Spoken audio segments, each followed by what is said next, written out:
Hey guys, my name is Matsumo, and welcome to your episode of Sunday Mailbox. This is a video series where you, the viewer, can submit your gaming-related questions, and then I will give my humble opinion on them. To get the formalities out of the way real quick, if you would like to submit your own question that could be featured in an upcoming episode, you can do so by leaving a comment down below, or by sending me a Facebook or Twitter message. The first question for today comes from Austin, and it is, why is everyone calling Lion overpowered? I don't find him to be that good of an operator.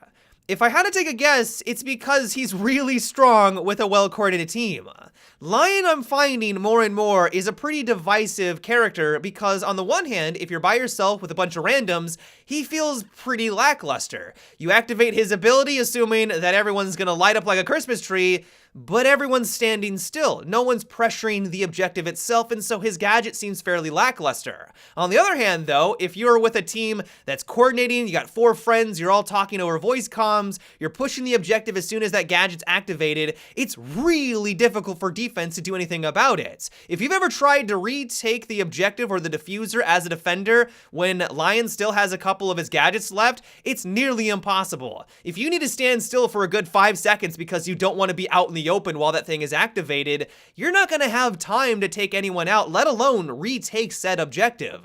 Ubisoft has put themselves in a bit of a predicament with him because how do you balance out a character that's really strong with a well-coordinated team, but only so-so if he's just playing by himself? Like, how do you make all of that work? With Ella, for example, she was overpowered by herself. She didn't need to rely on a single teammate to destroy anyone that she came across. That's a pretty easy way to balance her out. Increase her recoil, reduce her damage, make some adjustments to her gadget, and now I would say that she's a lot more balanced than she was before. Well, what about Lion? If you nerf him in some way, well, yes, that makes him a bit more balanced for when he is with a well-coordinated team, but if you don't have that coordination, he's going to be practically worthless. It's going to be really tough for Ubisoft to make that balance change. A couple ideas that I've heard bounced around is, well, maybe make it so that he can only activate his gadget twice, or maybe the activation time, instead of being like, what, 3 or 4 seconds, they drop that down a second. That could be a step in the right direction.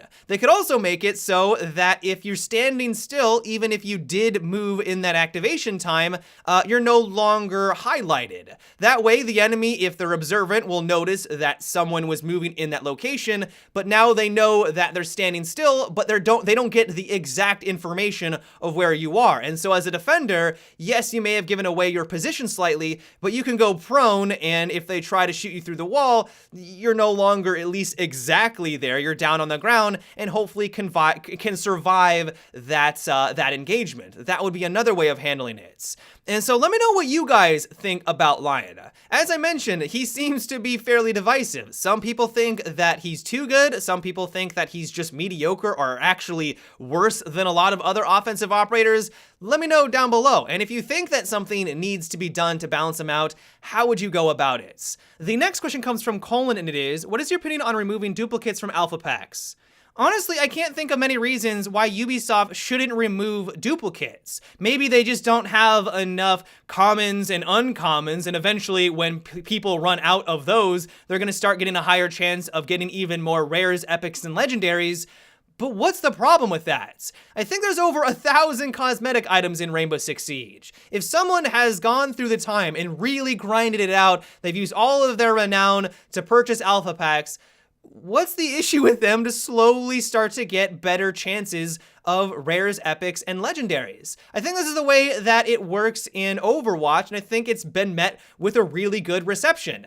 It's really frustrating to get a legendary and have it be a duplicate. It's one of the more disappointing things. To have it only be, I think, a 3% chance to get a legendary, and to want that one specific skin, to have it be a duplicate is a real slap in the face. The only thing I can think of for why they may not want to go down this path is this might be their way of trying to get people to dump their renown into alpha packs so that they don't have any more renown when new skins come out, and then they have to purchase Rainbow Six Siege credits. Like, that could be one of their tactics. At least for me, though, it's working the other direction. I don't spend my renown on alpha packs anymore because of that low chance of getting the item that I want. Like, if there was more of a reason for me to spend my renown on this, I would. I don't know if you guys remember, I opened up 100 alpha packs a while back, and I only got 1 legendary. That doesn't make me want to spend my renown on purchasing more of these. That actually has the opposite effect. If you reward your players with rewards at a steady pace, they're probably more likely to do that action. Especially now that they've introduced even more legendaries, I have the urge to buy more alpha packs, but the back of my brain, I'm like, no, don't do this. Like, it's just a waste of renown. They want you to do that so that you don't have any more renown when they introduce even more skins. And so while I do understand why Ubisoft has set up the system the way that they have, I just feel like there's better ways of going about it. Yes, this would benefit people that play a lot of Rainbow Six Siege, but I don't necessarily think that's a bad thing. The next question comes from Nolan, and it is, what do you think about Ubisoft making Smoke's yellow gas opaque like normal smoke nades?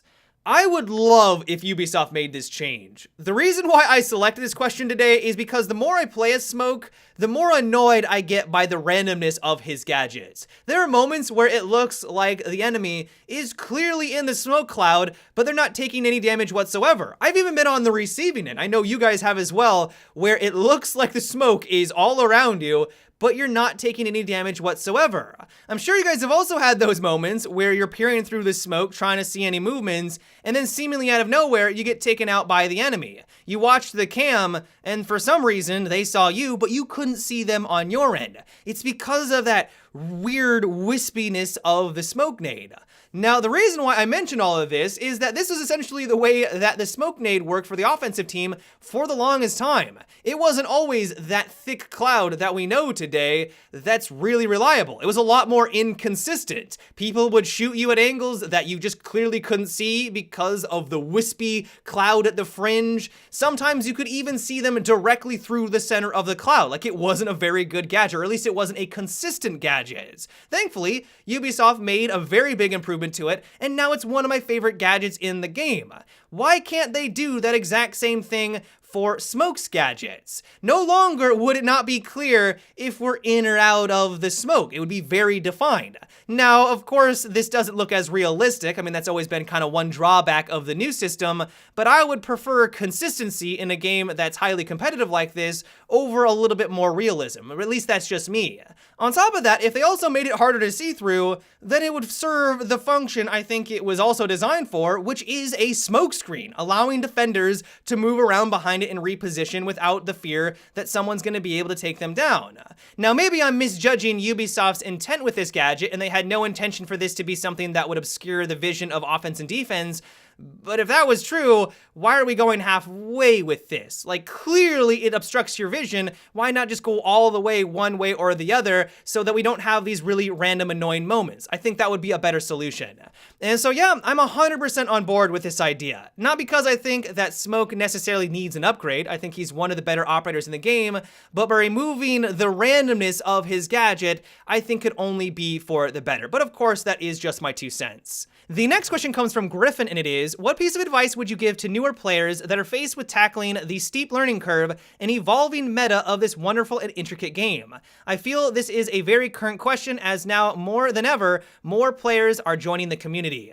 The one piece of advice that I always give to newer players is that while yes, learning the maps is really important, understanding the recoil of all the weapons, like that's all gonna come with time, but if you have a proactive approach while you're playing, that's gonna be incredibly valuable. If you get taken out, don't just shrug your shoulders and think, oh well, I guess I'll get them next round. Understand, how did you die? Sometimes it's really simple, sometimes you just lost a simple firefight, but other times they had an awesome angle against you. I learn a lot more about Rainbow Six Siege, not necessarily based off of what I do, but what the enemy does. I've learned some crazy angles, not because I discovered them myself, but because I saw someone else do it. Take it, it's okay, you can use that against them. Try it out yourself. A lot of the strategies and tactics that I use in Rainbow Six Siege, I'd like to claim that I was the first one to do it, but it's because I've learned based off of what other people do. Now, I may have expanded upon it. Hey, I like that angle a lot, but it has this weakness. Maybe I can